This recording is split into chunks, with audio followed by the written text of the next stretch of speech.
Hello, my friends. Welcome back to my channel. This episode is an easy listening practice that you can also use for shadowing. You can listen to it anywhere on the bus, on your way to work, while you walk, or even before you go to sleep. It's full of simple ideas and simple English words that will help you relax, understand, and grow your English step by step. You don't need a notebook. You don't need to study hard. Just listen, enjoy, and let the language become part of your everyday life. Today's topic is something very special: the power of personal passions for language learning. We will talk about how the things you love, such as your hobbies, your dreams, or your small joys, can help you unlock your English fluency, unleash your English fluency. Okay, are you ready? Let's begin. Okay, let's start with something honest. Many learners tell me, Tom, I want to study English better, but it's so boring to study. I feel tired. I don't know what to say. I understand that sometimes language learning feels like a job. You repeat words, you read long texts, you memorize rules, and slowly your motivation disappears, it goes away. You start to think, maybe I'm not good at English. But that's not true. The problem is not you. The problem is the way we practice. If you only study textbooks, you don't use English for real life. You don't feel emotion. You don't feel excitement or curiosity. It becomes mechanical, just information, not communication. But language is alive. Language is emotion. Language is connection between people. So, if you want to speak English naturally, you need to connect it with something real, something that matters to you. And that something is your personal passion. Now, let's talk about what a passion really is. A passion is something you love doing. It can be small or big. It can be painting, cooking, football, travel, nature, photography, music, technology, anything that brings joy to your heart. Maybe you love gardening. Maybe you enjoy playing the piano. Maybe you love learning languages.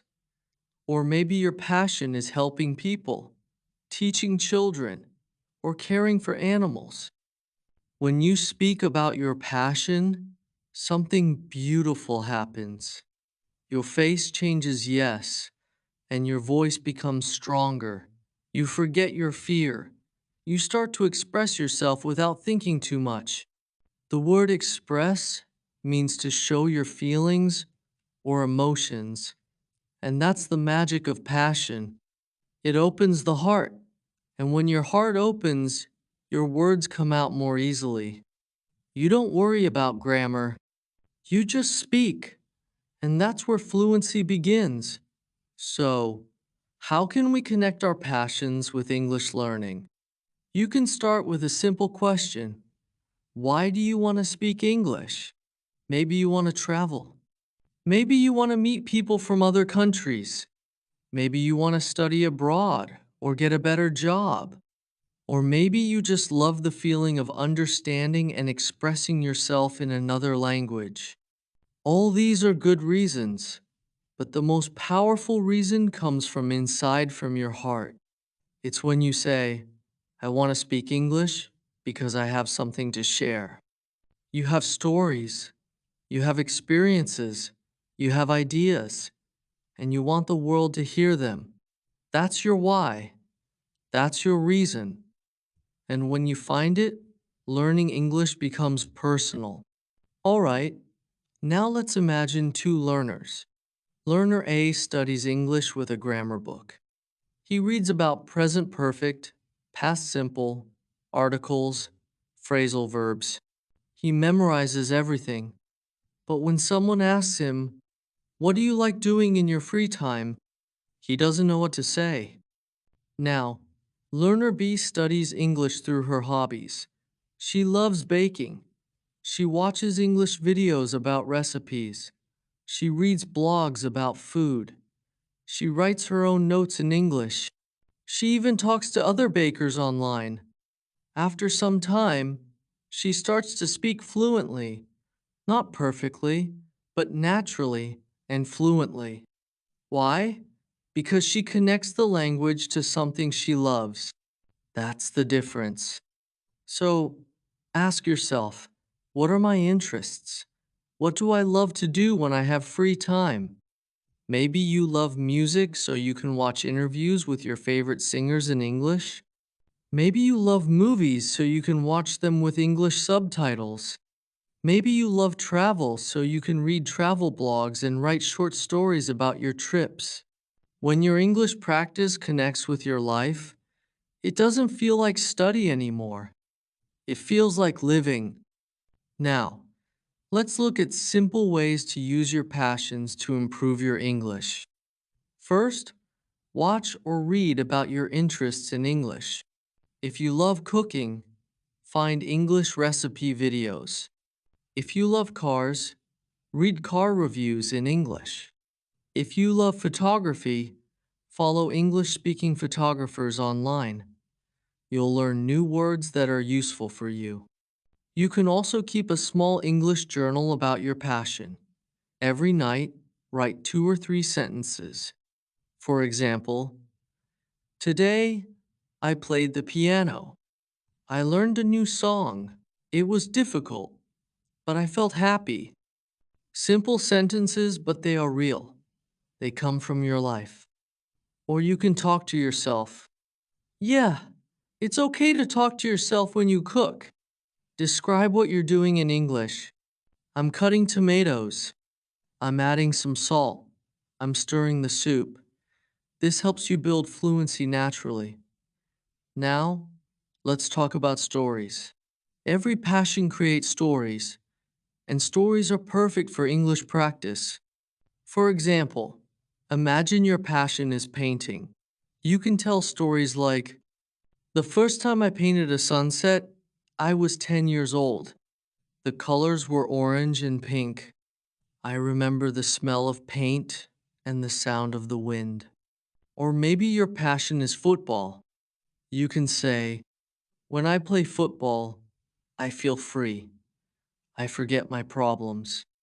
When you tell these small stories, you practice grammar, vocabulary, and pronunciation all at the same time. And because the story is yours, you don't forget it. Stories are emotional. They connect memory and feeling. That's why storytelling is one of the best ways to build fluency. Now, many learners try to speak too fast. They worry about mistakes. They feel pressure to sound perfect. But that's not necessary. Fluency doesn't mean speaking quickly. Fluency means speaking comfortably, with confidence and calm. That's why I believe in slow conversation. When you speak slowly, you give your brain time to think. You choose better words. You enjoy the process. You sound more natural. Now, let's imagine you're talking about your hobby playing the guitar. You don't need to rush. You can say, I like playing the guitar. I play every evening. Music helps me relax after work. Simple, clear, and true. When you slow down, you sound more confident, and confidence makes people want to listen to you. So don't try to copy fast native speakers. Try to be clear, calm, and natural. That's real fluency. Now, I want to talk about the joy of connection. When you talk about your passions in English, you do more than learn a language, you connect with people. Maybe you post a photo of your artwork online, and someone from another country says, wow, that's beautiful. Maybe you share your travel story in English, and another traveler replies, I've been there too. Maybe you join a group of learners who love the same hobby, and suddenly, English becomes your bridge to friendship. This is what I love most about languages. They bring people together, they create understanding, they make the world smaller, warmer, and kinder. And when you speak from your heart, people listen. Sometimes our passion leads us to a bigger purpose. Maybe you start learning English to talk about your favorite books, but later you find yourself helping others read those books too.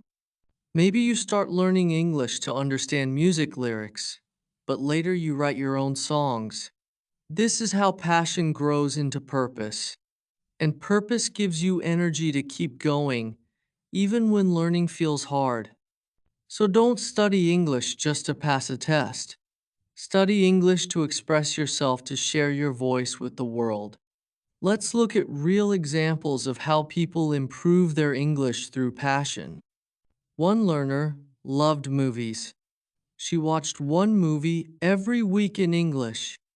At first, she only understood a few words, but she kept going. After 1 year, she could describe the stories easily, and her listening became excellent. Another learner loved animals. He started watching videos about animal care in English. He learned new vocabulary such as rescue, shelter, and wildlife. Then he joined an online group about animal rescue. Now he writes posts in English every week. Another student loved fitness. He followed English-speaking coaches on YouTube. He listened to how they talked about training, diet, and motivation. He copied their expressions. Now he can talk confidently about health and fitness, all because he learned through passion. These stories show that English fluency grows faster when the topic feels alive inside you. Sometimes you may feel tired or unmotivated. That's normal. Even people who love their passions have lazy days. When that happens, look for inspiration in simple things. Listen to an English podcast about your hobby. Read one small paragraph about it. Watch a short video. Talk to a friend who shares the same interest. Remember, you don't need to study for hours every day. You just need to keep your English heart alive. A few minutes a day is enough. Consistency is stronger than perfection. Remember, language is not only about words, it's also about emotion. When you feel something strongly, your brain remembers it. That's why connecting English with emotion helps you remember faster. If you love photography and you learn the word light, you will never forget it because you feel it, you see it, you use it. If you love gardening and learn the word bloom, you remember it forever because you see flowers bloom with your own eyes. You don't just learn new words, you live them, see them, feel them. That's how your English becomes part of you. As you grow, your English world will also grow. At first, it may be small, just one hobby, just one topic, but slowly it will expand. It will grow. Your vocabulary will increase. Your confidence will rise. You will start connecting your passion to other areas of life. For example, a person who loves cooking may later learn about culture and history through food. A person who loves music may start to learn about poetry and expression. A person who loves technology may discover how English connects people in global communities. Your English world will become richer and deeper every day. Now, never be afraid of mistakes. They are part of learning, part of growing. When you talk about your passion, mistakes don't matter much because your message is more important than your grammar. If you say something like, I very like cooking, people still understand you and they smile because they can feel your enthusiasm. Later, you will correct yourself and say, I really like cooking. That's how we learn, by doing, not by waiting for perfection. Remember this: fluency is not the absence of mistakes. Fluency is the presence of courage. So, my friend, remember this message. Fluency is not about speed or perfection. It's about connection. It's about speaking with feeling, with honesty, and with joy. When you connect your English learning to your personal passions, you build a strong bridge, a bridge between your heart and your words. Every time you talk about what you love, your English grows stronger. So find your passion, live it in English, read about it, write about it, think about it. Make English part of your world, not just a subject, but a companion, a friend on your journey. Thank you so much for listening, and I hope this episode reminded you that learning English can be simple, personal, and full of joy. Until next time, keep speaking, keep dreaming, and as always, speak with your heart. Bye for now.